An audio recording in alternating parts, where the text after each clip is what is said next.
जैसे ही हम नींबू या कोई खट्टा फल खाते हैं, आंखें अपने आप बंद हो जाती हैं और मुंह बिगड़ जाता है। इमली हो, नींबू हो या कैरी, ये खट्टी चीजें हमें खूब पसंद आती हैं, लेकिन हद से ज्यादा खट्टा खा पाना हमारे बस की बात नहीं।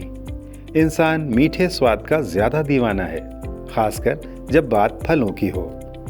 लेकिन क्या आपने गौर किया है कि कई पक्षी इन खट्टे फलों को बड़े मजे से खाते हैं, और वो भी बिना मुंह बिगाड़े। सवाल ये है कि जब हमें इतना खट्टा लगता है तो इन्हें क्यों नहीं? इस रहस्य को हाल ही में चाइनीज एकेडमी ऑफ साइंसेस के वैज्ञानिकों ने सुलझाया। शोधकर्ताओं ने पता लगाया कि हमारे स्वाद के रिसेप्टर और पक्षियों के रिसेप्टर में बड़ा फर्क है। हमारी जीभ में जो रिसेप्टर खट्टेपन को पहचानते हैं, उन्हें OTOP1 यानी ओटोपेट्रिन 1 कहते हैं। इंसानों और चूहों में खटास बढ़ते ही ये रिसेप्टर ज्यादा सक्रिय हो जाते हैं, लेकिन कबूतर और कैनरी जैसे पक्षियों में यही OTOP1 रिसेप्टर कम रिएक्ट करते हैं। नींबू की वही खटास जो हमारे चेहरे का हाल बिगाड़ देती है, इनके लिए बस हल्की फुल्की खट्टी होती है।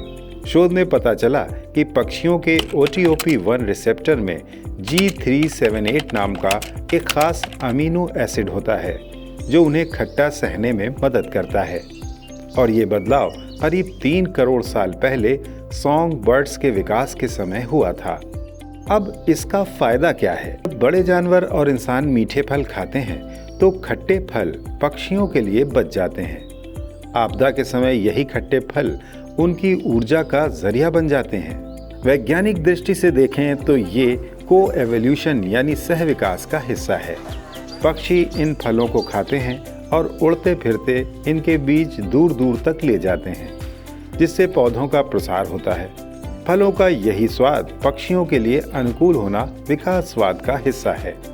तो अगली बार जब आप खट्टा खाने पर मुंह बिगाड़ें, याद रखिए यही खटास किसी पक्षी के लिए स्वादिष्ट दावत है, और इस रहस्य के पीछे छिपा है लाखों करोड़ों साल का विकास, जीन का खेल और प्रकृति का अद्भुत संतुलन। ऐसी ही रोचक जानकारियों के लिए सब्सक्राइब करें न्यूज़ इन साइंस।